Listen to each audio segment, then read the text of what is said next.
Inilah headline news dari VOA Washington bersama saya, Vina Muptadi.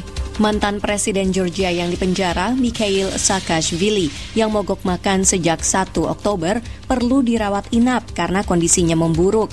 Hal itu disampaikan dokternya Nicholas Kipchidze dalam wawancara televisi pada Minggu. Saakashvili mendeklarasikan aksi mogok makan setelah ditangkap pada 1 Oktober dan dipenjara di kota Rustavi beberapa jam setelah pulang ke Georgia setelah absen selama 8 tahun. Saakashvili dinyatakan bersalah secara in absentia pada 2018 karena menyalahgunakan kekuasaan selama menjabat sebagai presiden. Ia menyebut dakwaan itu bermotif politik. Ia tinggal di Ukraina dalam beberapa tahun belakangan, tapi bulan lalu mengumumkan rencana untuk kembali ke Georgia untuk mengikuti pemilu lokal yang diadakan pada 2 Oktober, meski dirinya menghadapi hukuman penjara. Abdul Qadir Khan, tokoh kontroversial yang dikenal sebagai bapak bom nuklir Pakistan, meninggal dunia hari Minggu setelah sakit selama beberapa waktu karena terjangkit COVID-19. Demikian pernyataan pihak keluarga. Khan meninggal pada usia 85 tahun. Menteri Dalam Negeri Sheikh Rashid Ahmad mengatakan Khan yang menggagas Pakistan untuk menjadi negara yang memiliki senjata nuklir pada awal 1970-an meninggal di rumah sakit KRL di ibu kota Islamabad. He was a great scientist. He served this country.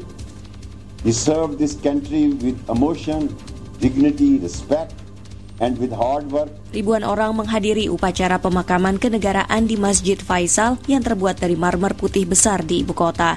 Jenazahnya dibawa ke tempat pemakaman dengan pengawal kehormatan, sementara para pejabat militer dan politik memanjatkan doa. The Voice of America. Polisi Bangladesh menangkap sedikitnya 16 pengungsi Rohingya dalam serangkaian penyerbuan di kamp-kamp di Dhaka pasca pembunuhan seorang pemuka masyarakat Rohingya pekan lalu, kata para pejabat pada Minggu. Mohib Ullah ditembak mati 10 hari lalu oleh sejumlah penyerang tak dikenal di luar kantornya di Kutu Palong, tempat penampungan pengungsi terbesar di dunia di Bangladesh Tenggara. Keluarganya dan para pemuka masyarakat lain menyalahkan Tentara Pembebasan Rohingya Arakan atau ARSA, kelompok militan yang berada di balik serangkaian serangan terhadap pos-pos keamanan Myanmar. Mereka mengatakan meningkatnya popularitas Mohib Ullah telah membuat marah kelompok itu. ARSA telah membantah terlibat dalam pembunuhan itu. Pria 48 tahun itu telah menjadi suara moderat yang paling dihormati yang memperjuangkan hak-hak pengungsi Rohingya setelah hampir 800.000 orang meninggalkan Myanmar menuju distrik Cox's Bazar, Bangladesh, menyusul penindakan keras militer di desa mereka pada 2017. Paul McCartney menolak anggapan bahwa ia bertanggung jawab atas bubarnya band legendaris The Beatles. Berbicara dalam sebuah episode This Cultural Life BBC Radio 4 yang akan disiarkan pada 23 Oktober, McCartney mengatakan John Lennon yang ingin membubarkan The Beatles. McCartney mengatakan, bukan saya yang memulainya, itu Johnny, ujarnya.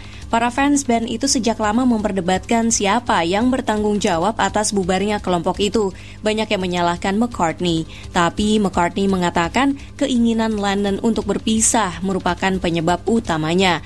Kebingungan soal perpecahan itu dibiarkan berlarut-larut karena manajer mereka meminta para anggota band untuk tidak bersuara hingga ia menyelesaikan sejumlah perjanjian bisnis, kata McCartney. Wawancara itu dilakukan menjelang perilisan dokumenter 6 jam buatan Peter Jackson yang menggambarkan bulan-bulan terakhir band itu.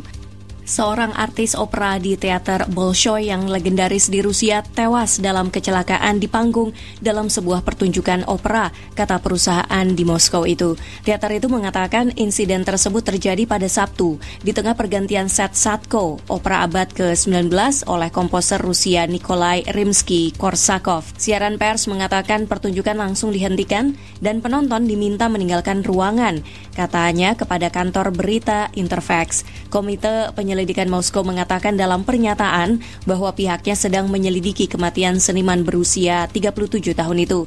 Mereka tidak mengungkap nama korban, tapi mengatakan laki-laki itu mengalami luka-luka dan meninggal sebelum ambulans tiba. Demikian VOA Headline News. Saya Vina Muptadi, sampai jumpa.